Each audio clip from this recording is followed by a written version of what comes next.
नमस्कार, श्रेष्ठ उत्तराखंड में आप सभी का स्वागत है। मैं हूं आपके साथ गुलविश। बात करेंगे आज की सभी बड़ी खबरों के बारे में। नीट यूजी परीक्षा को लेकर विवाद कम होने का नाम नहीं ले रहा है। परीक्षा को रद्द कर फिर से आयोजित करने की मांग तो उठ ही रही है। मामला हाईकोर्ट और सुप्रीम कोर्ट तक पहुंच चुका है। इस बीच नीट यूजी परीक्षा मुद्दे को लेकर कांग्रेस ने हरिद्वार में सड़कों पर विरोध प्रदर्शन किया, सरकार का पुतला फूंका और जमकर नारेबाजी की। कांग्रेस का आरोप है कि बीजेपी सरकार के राज में युवाओं के भविष्य के साथ खिलवाड़ किया जा रहा है। आए दिन परीक्षाओं के पेपर लीक हो रहे हैं और सरकार के कानों पर जूं तक नहीं रेंग रही है। बता दें कि देश की सबसे बड़ी मेडिकल प्रवेश परीक्षा नीट यूजी परीक्षा में अनियमितता के आरोप लग रहे हैं। मामले में तूल तब पकड़ा जब रिजल्ट जारी हुआ। परीक्षा देने वाले अभ्यर्थी और उनके अभिभावक परीक्षा आयोजित कराने वाली नेशनल टेस्टिंग एजेंसी यानी कि एनटीए पर मनमानी का आरोप लगा रहे हैं। नीट यूजी परीक्षा का आयोजन 5 मई को देश भर के 571 और विदेश के 14 शहरों में किया गया था। परीक्षा का रिजल्ट निर्धारित समय से 10 दिन पहले यानी कि 14 जून की जगह 4 जून को जारी कर दिया गया था। एक बड़ा विवाद ये भी है कि इस साल नीट यूजी में रिकॉर्ड 67 उम्मीदवारों ने AIR-1 हासिल किया, जिसमें से 6 उम्मीदवार हरियाणा के एक ही केंद्र से हैं। वहीं कुछ छात्रों ने 720 में से 718 और 719 अंक हासिल किए, जिसे असंभव बताया जा रहा है। प्रदेश में दूध और बिजली के बड़े दामों के खिलाफ भी कांग्रेसियों ने सड़क पर उतरकर प्रदर्शन किया। तस्वीरें हल्द्वानी की है, जहां कांग्रेसियों ने धामी सरकार का पुतला भी फूंका। कांग्रेस विधायक सुमित हृदेश की अगुवाई में ये विरोध प्रदर्शन हुआ। कांग्रेस का कहना है कि प्रदेश में लगातार महंगाई बढ़ती जा रही है। चुनाव खत्म होते ही सरकार ने फिर से महंगाई बढ़ानी शुरू कर दी है। केंद्र और राज्य सरकार का महंगाई पर कोई नियंत्रण नहीं रह गया है। कांग्रेस ने ऐलान किया है कि सरकार अगर महंगाई पर अंकुश नहीं लगाती है तो पूरे प्रदेश में बड़ा आंदोलन किया जाएगा।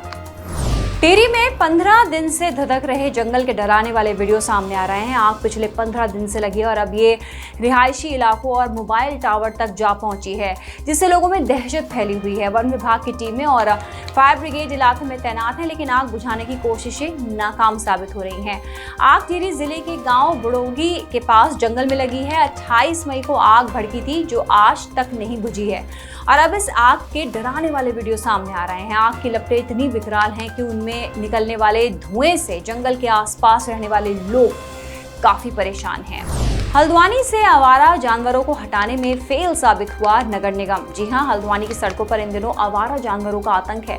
आवारा जानवरों के हमलों से लोग घायल हो रहे हैं, कई लोगों की जान जा चुकी है। हल्द्वानी नगर निगम ने आवारा जानवरों से निपटने के लिए गौ रक्षक सेवा दल भी बना रखा है, लेकिन गौ रक्षक सेवा दल भी इन आवारा जानवरों को पकड़ नहीं पा रहा है। आरोप है कि गौ रक्षक सेवा दलों को मानसून की तैयारियों की वजह से नालों और नाली की सफाई में लगा दिया गया। नगर निगम ने आवारा गौवंश को रखने के लिए स्थायी और अस्थायी गौशालाएं बनाने का भी वादा किया था, लेकिन अधिकारी उसके बारे में कोई साफ जवाब नहीं दे रहे हैं। उल्टे नगर निगम के अधिकारी के आरोप लगा रहे हैं कि ग्रामीण क्षेत्र के लोग अपने पशुओं को शहर में लाकर छोड़ रहे हैं। उत्तराखंड के मुख्य निर्वाचन अधिकारी BVRC पुरुषोत्तम ने बद्रीनाथ और मंगलोर विधानसभा सीटों पर होने वाले उपचुनाव को लेकर राजनीतिक दलों के साथ बैठक की। सभी दलों से अपील की गई कि जिस तरह प्रदेश में लोकसभा चुनाव सफल और शांतिपूर्ण तरीके से संपन्न हुए, उसी तरह उपचुनाव में भी सभी राजनीतिक दलों प्रशासन का सहयोग करें। बैठक में चुनाव आचार संहिता को लेकर जानकारी दी गई।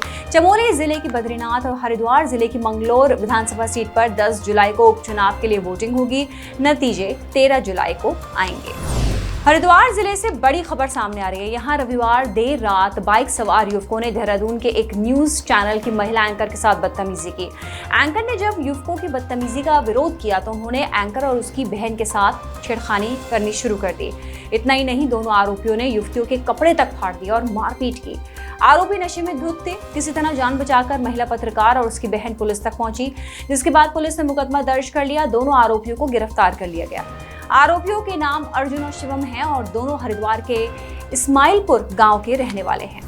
हरिद्वार लोकसभा सीट से सांसद का चुनाव जीतने के बाद त्रिवेंद्र सिंह रावत मंगलवार को पहली बार रुड़की पहुंचे। बीजेपी कार्यकर्ताओं ने त्रिवेंद्र का भव्य स्वागत किया। त्रिवेंद्र सिंह रावत ने कहा कि कार्यकर्ताओं की मदद से वो किसानों समेत अपने क्षेत्र के हर जरूरतमंद तक पहुंचेंगे, साथ ही विकास के लिए तेजी से काम करेंगे। मंगलोर विधानसभा सीट पर 10 जुलाई को होने वाले उपचुनाव को जीतने के लिए रणनीति पर भी त्रिवेंद्र काम करेंगे। 15 जून को कैंची धाम में स्थापना दिवस पर लगने वाले सालाना मेले को लेकर मजिस्ट्रेट और अधिकारियों की तैनाती कर दी गई है। कुमाऊं कमिश्नर दीपक रावत ने नैनीताल में बैठकर अधिकारियों को श्रद्धालुओं की सुरक्षा और ट्रैफिक व्यवस्था को लेकर जरूरी निर्देश दिए हैं। कैंची धाम मंदिर परिसर में महोत्सव कंट्रोल रूम भी बना दिया गया है, जिससे एम्बुलेंस और मेडिकल सुविधाओं समेत सभी आपात व्यवस्थाएं की गई हैं। नैनीताल जिले का विश्व विख्यात कैंची धाम नीम करौली बाबा का धाम है, जिन्हें भक्त हनुमान जी का अवतार मानते हैं। 15 जून को हर साल मंदिर के स्थापना दिवस पर मेला लगता है, जिसमें लाखों श्रद्धालु पहुंचते हैं। इस साल आदि कैलाश यात्रा में अभी तक 400 से ज्यादा यात्रियों ने दर्शन किए। ये जानकारी कुमाऊं मंडल विकास निगम ने दी है। निगम के मुताबिक इस साल आदि कैलाश यात्रा के लिए 606 यात्रियों ने रजिस्ट्रेशन कराया, लेकिन जिसके तहत अभी तक 400 श्रद्धालुओं को यात्रा कराई जा चुकी है। दावा है कि अब तक किसी भी यात्री ने किसी तरह की परेशानी की शिकायत नहीं की। 13 मई से शुरू हुई आदि कैलाश यात्रा 3 जुलाई तक चलेगी। यात्रियों का 15वां और आखिरी दल 24 जून को काठ गोदाम से रवाना होगा। केदारनाथ यात्रा को लेकर श्रद्धालुओं में गजब का जोश दिख रहा है। यात्रा में श्रद्धालुओं की संख्या नए रिकॉर्ड बना रही है, लेकिन केदारनाथ यात्रा से जुड़े होटल, रेस्टोरेंट और दूसरे कारोबारियों के चेहरों पर मायूसी है। होटल कारोबारियों का कहना है कि श्रद्धालुओं की संख्या जरूर बढ़ गई है, लेकिन उनकी कमाई उम्मीदों के मुताबिक नहीं हो रही है। कारोबारी इसके लिए चारधाम यात्रा में सीमित संख्या और रजिस्ट्रेशन नियमों को जिम्मेदार ठहरा रहे हैं।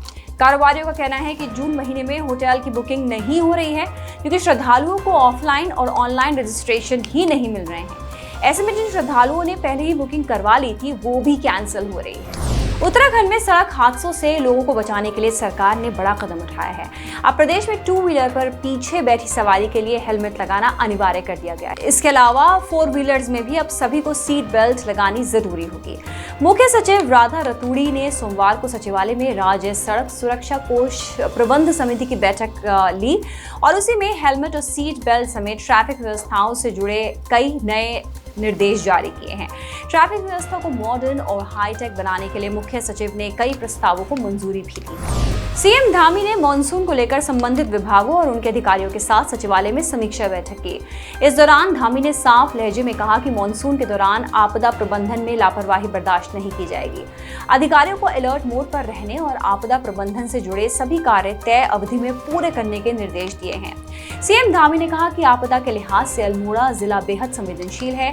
ऐसे में वहां पर मॉनसून सीजन के दौरान विशेष रूप से SDRF टीम की तैनाती की गई है। इसके अलावा आपदा और भूस्खलन संभावित क्षेत्रों में विशेष सतर्कता बरती जाए। बंद सड़कों को खोलने के लिए जगह जगह JCB की तैनाती की जाए। उत्तराखंड में मॉनसून 25 जून तक पहुंचने का अनुमान है। मॉनसून मुंबई पहुंच चुका है और जल्द ही गुजरात पहुंचने वाला है। केंद्र ने जारी की है राज्य को टैक्स ट्रांसफर की 1,39,750 करोड़ रुपए की किश्त। इसमें उत्तराखंड को 1,562 करोड़ रुपए की धनराशि मिली है। केंद्रीय वित्त मंत्रालय ने राज्यों के लिए धनराशि की ये पहली किश्त जारी की है। केंद्र राज्यों को किश्तों के रूप में ये पैसा विकास कार्यों के लिए देता है।